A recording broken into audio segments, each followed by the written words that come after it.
Kung ibabalik tanaw po natin ang bawat araw natin, napakabuti po ng Panginoon sapagkat lahat ng anak niya na nakikita niyang gumaganap ng matapat sa Kanya, may supresa po siya lagi ang Panginoon. At ito po ang supresa niya kay kapatid na Alan, ang ibigay ang araw na ito para sa kanyang pagbati sa Kanya. Palakpakan po natin ang buhay na Diyos. Kaya kung may birthday kayo, i-abiso niyo po para tatayo ko rin po kayo dito. Ngayon naman po, bago ko po pagsalitain ang may birthday, kakanta po muna ang buong choir para sa kapatid natin si Alan. Palakpakan po natin ang buhay na Diyos.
Salamat po sa mga choir. At ngayon po, bago ko po tawagin si kapatid na Alan, palakpakan po muna natin ang buhay na Diyos. Bawal pong matulog sapagkat ang Panginoon laging nakamasid sa atin. Ayaw niya nang tutulog-tulog. Amen po ba? Palakpakan po ulit natin ang buhay na Diyos.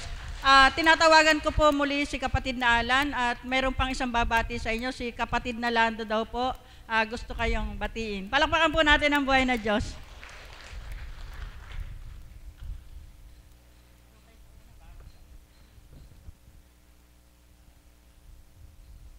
Ay, sa mapagpalang umaga po sa ating lahat. At higit sa lahat, Tito, isang maligayang kaarawan po sa inyo. Alam niyo po, Tito, ang sama ko dalangin sa ating Diyos may kapal. Harinawa po ipagkalooban kayo ng marami pang kaarawan. At higit sa lahat, pagkalooban rin po kayo ng iba yung lakas at kalusugan ng pangatawan.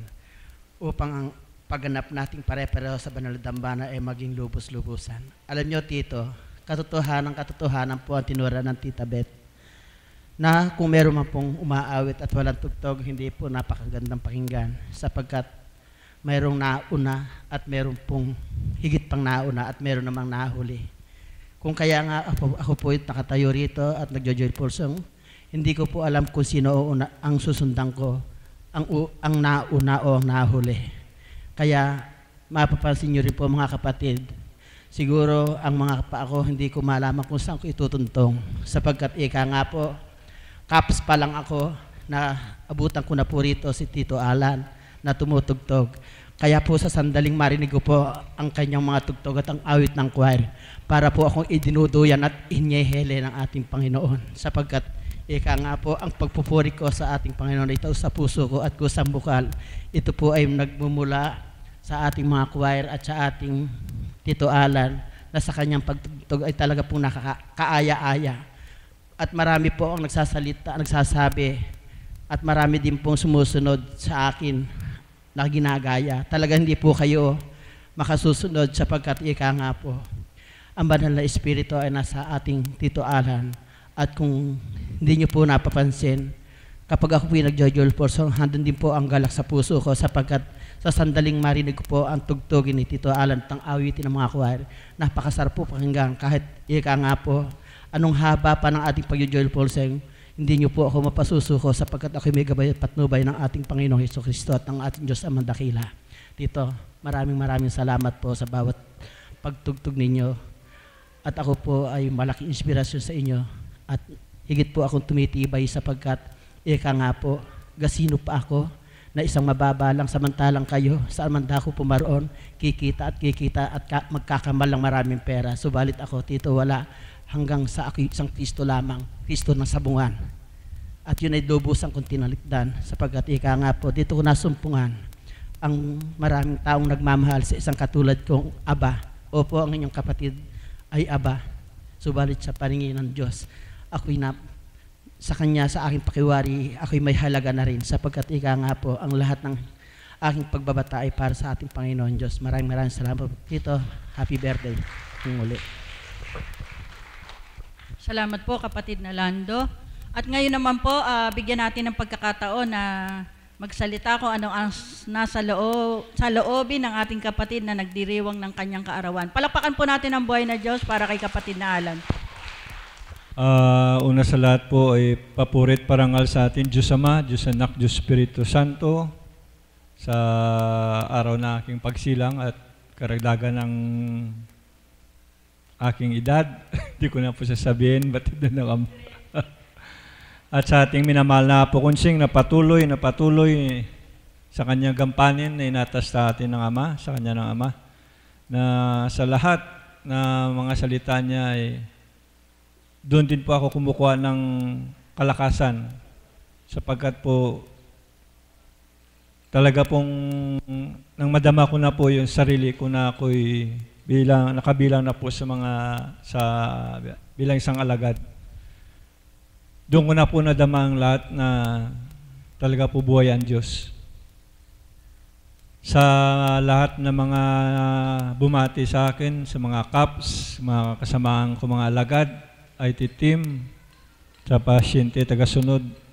Maraming salamat po sa lahat-lahat, sa mga kapatid ko na sa ibang dako, sa ibang bansa. Maraming salamat po sa inyo. Sa mga anghel na sugo, ang Diyos na pong bahala sa lahat na magbalik sa kabutihan na pinagpadama nyo sa pagmamahal sa akin, sa kabiyak ng puso ko. Maraming salamat po. Ang panalangin ko sa tuwing na sa ating dakilang Ama ay kung paano ko po tinanggap tong gampanin na inata sa akin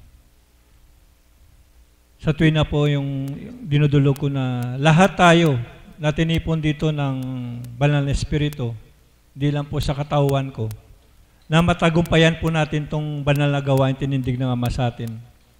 Sapagkat po, wala na po tayong ibang malalapitan, kundi talagang siya lang po. Ano man pong kamtin natin sa mga pangkalupaan na material na bagay po, yan po ay talagang mawawala po sa atin yan. Subalit po yung spiritual, yung kaluluwa natin. Kaya po talagang tinanggap ko pa ang atas na to sa akin dahil po nagmimiti din po ako na sa takdang panahon na ako'y bawian ng buhay, gusto ko rin po makapili ang ating dakilang Ama. Kahit sino sa atin po nagmimiti, hindi po ba? Kasing material na bagay, sandali lang po sa atin yan Habang nabubuhay ka, makikita mo pa rin yan. Sabalit yung makapili mo yung Ama, talaga pong dadaan po tayo sa butas ng karayom. Lahat na pagsubok, pagdalisay po, madadaanan po natin habang nabubuhay tayo dito sa lupa. Yun pong nano ko sa atin, sa aking panalangin na lahat tayo magdalanginan na sa takdang panahon na kung nandun na po yung takda mo na yun na lang pong bibigay ng Diyos sa iyo, na makapiling natin siya sa kabilang buhay natin na sapagkat habang nandito po tayo sa kalupaan po hindi po mawala sa atin yung pagdalisay ng kapahintulutan ng Panginoon sa atin. Yun lang pong dinadalangin ko. Sa mga choir, kung ako po ay minsan nagmamalabi sa inyo, humingi ko po ng kapatawaran sa inyo, humingi ko po ng tawag, sapagkat minsan po, yung mayroon pa po kayong ugali na sabi nga ni Mami Beth, pagdating na po sa oras ng praktisan, nandyan na po ako pag wala pa sila. Minsan ayaw ko na pong sabihin na ako'y magagalit pa sa kanila kasi napagmitingan na po namin yan. Pag oras ng practice, andyan na. Minsan talaga pong kapahintulutan Doon po ako pinatatatag na pinagtitibay ng Ama At sa practice namin, pati si kapatid na guro, saan ka man naroroon? Salamat sa mga pagmamahal. Pag nagtuturo ang guro na may narinig siyang hindi tama, sumisigunda din po ako doon kasi totoo naman po sinasabi ng guro namin. Kung ano po yung binibigay niyang pagturo, dapat po i-adapt ng mga kapatid kong choir sa sarili. Sapagkat hindi naman po sa amin to para naman po sa kanila. Na kung ano pong hindi naman po kaganda ng awitin para sa pangtao para sa ating Panginoon. Kung ano po yung tinanggap mong total, sabi ko sa kanila, kung ano na po yung tinanggap na atas ng Ama sa inyo, gampanan nyo na lang po, bigay nyo na lang po yung best nyo. Yung best nila, ibigay na lang po nila sapagkat ano pa po bang minimiti ng bawat isa sa atin kundi mapaglingkuran ng totoo sa ating kaluban ng Diyos na buhay at sa katawan ng minamahal na Apong Kunsing. Sapagkat katotohanan po, ang mahal na Apong Kunsing ginagamit ng ating Diyos Ama sa pamagitan ng kapangyarihan Banal na Espiritu. Pag tinanggap po natin ng buong katotohanan sa sarili natin, lahat po sa inyo may mga karamdaman, huwag niyo po tingnan bilang tao, sapagkat kung tinitingnan nyo lang po bilang tao, pumunta kayo dito, yung nasabi nga ng karamihan ng mga alagad, sayang lang po. Sayang lang. Kaya pag nandito na po tayo, bigay natin yung best natin na linisin natin yung puso't kaisipan natin. Yung sinasabi ko minsan na kung mayroon pa tayong isusuko, bigay nyo na po. Bigay nyo na sa Panginoon. Yun lang po ang inano ng Panginoon sa atin na may isusuko tayo sa Kanya. Sapagkat kung wala tayong isusuko, katulad ko po, hindi ko isinuko yung sarili ko, wala po ako rito. Wala po ako sa harap ninyo. Sapagkat totoo po yung sinabi ni Mami Beth, na mayroon pong tumatawag sa akin na dati naming agent sa ibang bansa. Kaya lang po talagang sinabi ko na nga po na hindi na ako pwede. Ito na po kasing tinanggap po sa kanya dahil po meron na po naganap sa buhay ko na gusto ko po ng talikdan ang gampanin na to, may naganap po sa buhay ko. Binagi ko na po to sa inyo na pinaintulutan po ako mismo yung daliri ko na ginagamit niya. Ito pong pinintulutan ng pagdidesay sa akin. Gusto ko nang putulin to. Nawala po ako sa ulirat. Ulap na lang po nakita ko. Mahirap po talikdan ang atas ng Ama. Hindi mo pwede siyang talikdan sapagkat nang mula ka sa Kanya, ang lahat pairam lang sa'yo. Lahat na nakakamta natin dito sa lupa, pairam lang lahat ng Ama sa atin. Amen po ba? Pero yung kailangan ng Ama sa atin, may balik natin sa Kanya. Una naman pong pinapapala na binagi niya sa atin dito sa lupa. Kailangan may balik din natin yun. Ano po yun? Yun yung kaluluwa natin. Na gusto niya lahat na makapiling tayo. Hindi po ba? Hindi lang po yung karamdaman natin. Physical lang po yan eh. Kaya minsan sinasabi ng karamihan dito, babalik tayo sa labok. Saan tayo nagmula? Kaya lang yung kaluluwa mo, saan katutungo. Kaya may kalayaan tayo binigay ng Diyos. Yung sinasabi ko, dalawa lang mamili tayo, impyerno at saka langit. Yun lang po. Mamili lang po tayo dun. Kung alam yung sa mabuti tayo, dumiretso na tayo. Kung nakilala na natin siya, dumiretso na tayo. Manaka-naka sapagkat buhay tayo dito na namumuhay tayo dito sa lupa. Hindi tayo dadanas ng pagdalisay at pagsubok. Kung gusto natin na hindi na tayo masubukan, simentado na tayo. Di po ba? Ganun na po, katulad po ng isang alahaman yan eh. Naglinang ka ng palayan, di ba tutubo yung damo? Ganun din pong katawang lupa natin. Kaya kailangan lang po natin talagang magpakatotoo tayo, magpakatapat at maniwala sa taong ginagamit sapagkat siya pong ginamit ng Diyos na dapat nga magpapapurit pasalamatan natin ng taong kinalugdan sa kanyang pagtitibay, sa paggamit sa kanya ng banal na Espiritu na mayroong nagsisiwalat, naghahasik ng salita ng Diyos para tayo'y lubusang makilala ng Diyos ay buhay. Amen po ba? Kaya pong lahat ng mga kapatid ko na tinipon sa dakong banal na ito, papurit parangal pasalamat po sa ating Diyos sa mga dakila. Muli po, pinapasalamatan ko muli ang mga kapatid na alagad. Kung mo yung kabiyak ng puso ko, wala pa, alam ko may gampanin pa siyang ginagawa. Sa mga IT team, mga CAPS, tagasunod pasyente, sa lahat po sa inyo, at higit sa lahat sa dakilang Ama, Panginoon, sa Banal na Espiritu, sa ating minamahal na po kunsing, magdalanginan po tayo na matagumpayan po natin itong kabanalan na pinagkaloob sa atin ng Diyos, higit sa ating minamahal na po kunsing. Maraming salamat po at magandang umaga po sa atin lahat. Salamat po kapatid na Alan at muli maligayang kaarawan. Yaman po na wala pa ang ating mahal na Apo. Gusto ko pong magbigay ng tema upang ang bawat oras natin maging kapaki-pakinabang. Ito po yung pinaisip na tema sa akin habang nagbabahagi si kapatid na Alan. Ano daw po ba yung imposible sa inyo, subalit naging posible nang makilala nyo at tumanggap kayo sa banal na Espiritu sa katauhan ng ating mahal na Apo Kunching? Ano po yung napaka-imposibleng bagay na sa palagay niyo hindi magaganap, subalit naging posible buhat ng nakilala nyo at tinanggap ang ating Panginoon? Amen po ba? Naintindihan po ba? Palakpakan po natin ang buhay na Diyos. Hindi ko na po palalawakin yun at madali naman pong kuhanin kung ano po yun. Tinatawagan ko po si Mami Beth upang pasimulan ang pagbabahaginan. Palakpakan po natin ang buhay na Diyos.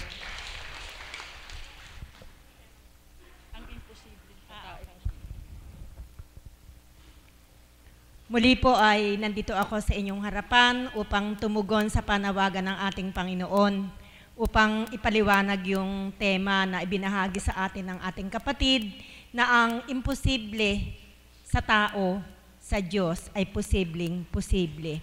At ito po ay isa sa mga mensahe na tinetreasure ko upang magbigay ng kalakasan, ng kalooban, lalo na po doon sa may mga karamdaman. May bukol ka ba sa leeg? May bukol ka ba sa tiyan? May bukol ka pa dito sa dibdib mo? Huwag kang mangamba. Walang imposible sa Panginoon na magaganap. Sapagkat sinabi man ng doktor na kailangan kang operahin sapagkat ay cancerous, tao lang din katulad natin ang nagsabi. Sa Diyos, walang imposible. Ang bukol na yan, maaaring matunaw na ang magiging gamot mo lang ay ang iyong pananampalataya sa ating Panginoon. Palakpakan po natin ang ating buhay na Diyos. Ito po yung aral na narinig ko.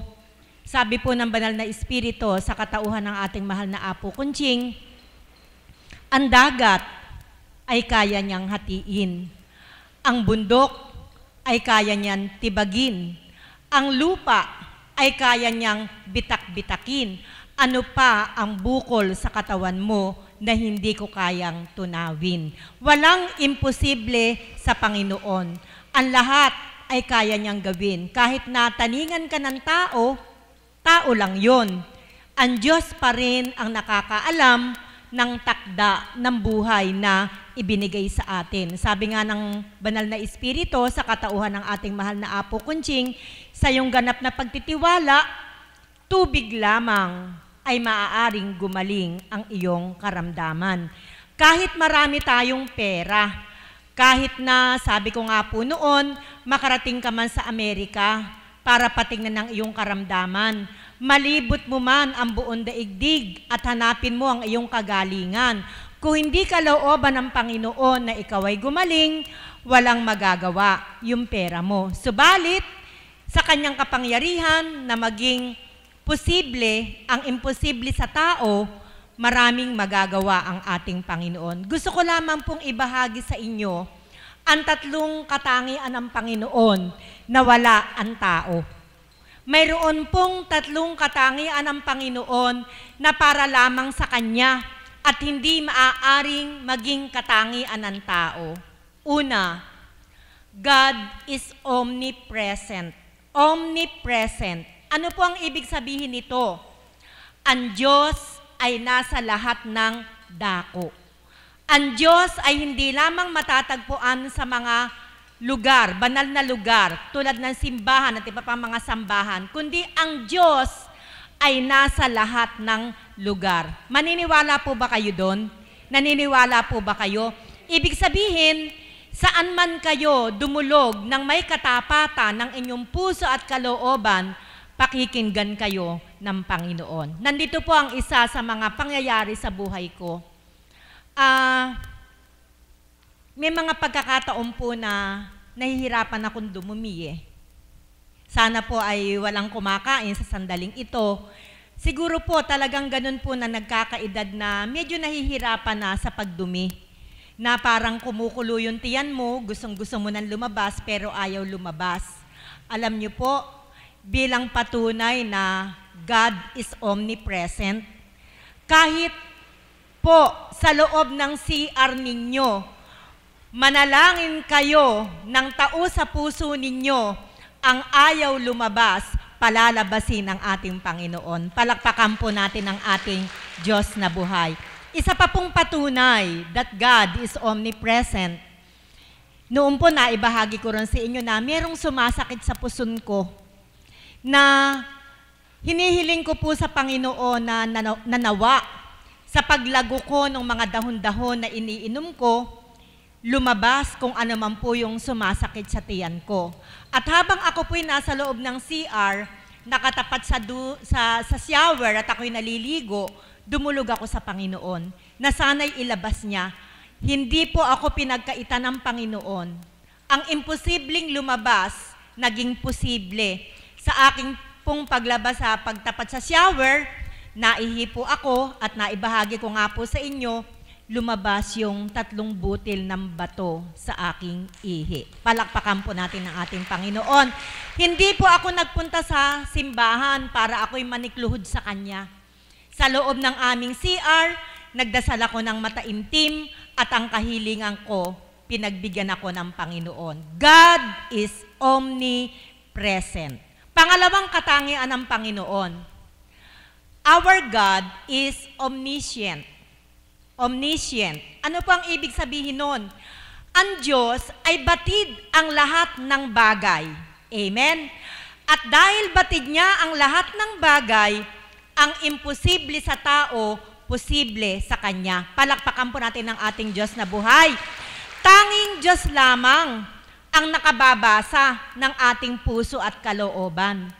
Kung tayo nalulumbay, huwag mong husgahan yung kapwa mo na kaya sa nalulumbay kasi walang pambayad sa Meralco. Na kaya sa nalulumbay, wala siyang pambili ng mga pangangailangan niya. Paano po nating nalaman? Basan nyo ba ang isip at kalooban ng kapwa mo para sabihin mo na inay problema niya? Wala. Walang may karapatan sa sino man sa atin sapagkat hindi tayo omniscient.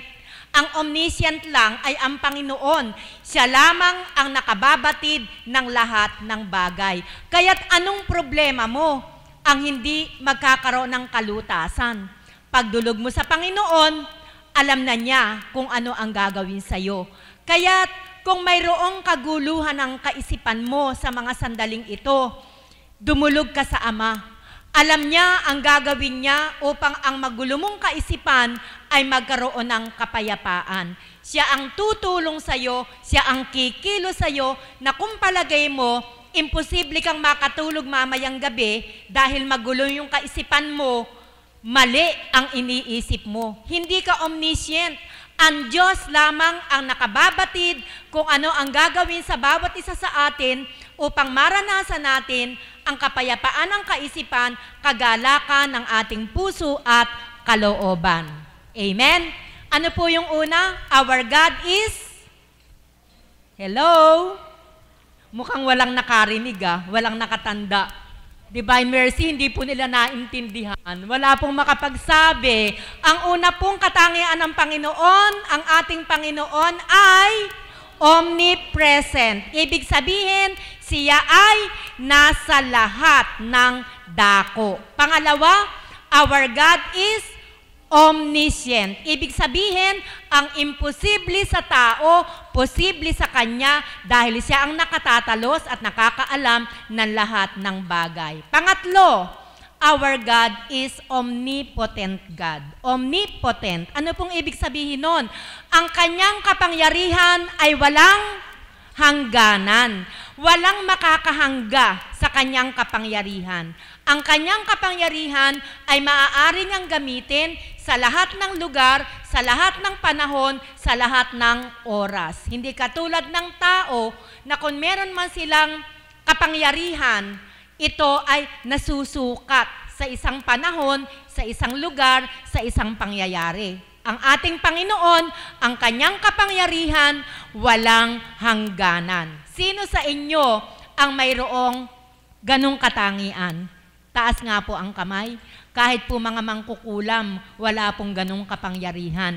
Tanging ang Diyos lamang ang mayroong katangian. Ang tatlong binanggit ko sa inyo, na tanging siya lamang at walang sino man sa atin ang magkakaroon ng ganoong katangian. God is omnipresent. God is omniscient. And God is omnipotent. Kaya't mga kapatid, sino pa nga ba ang pagtitiwalaan natin? Magtitiwala ba tayo sa tao? Hindi. Magtitiwala ba tayo sa mga sinasabing may hawak na mga agimat? Hindi. Isa lamang ang ating pagtitiwalaan. Walang iba kundi ang ating Diyos na buhay sapagkat ang imposible sa Kanya ay kayang-kaya niyang maging gawing posible. Magandang umaga po at maraming salamat. Salamat po kapatid. Sa lahat po na nagbahagi at bumati sa kaarawan ng ating kapatid, maraming pong salamat sa inyo. Muli po mga kapatid, handa natin ang ating mga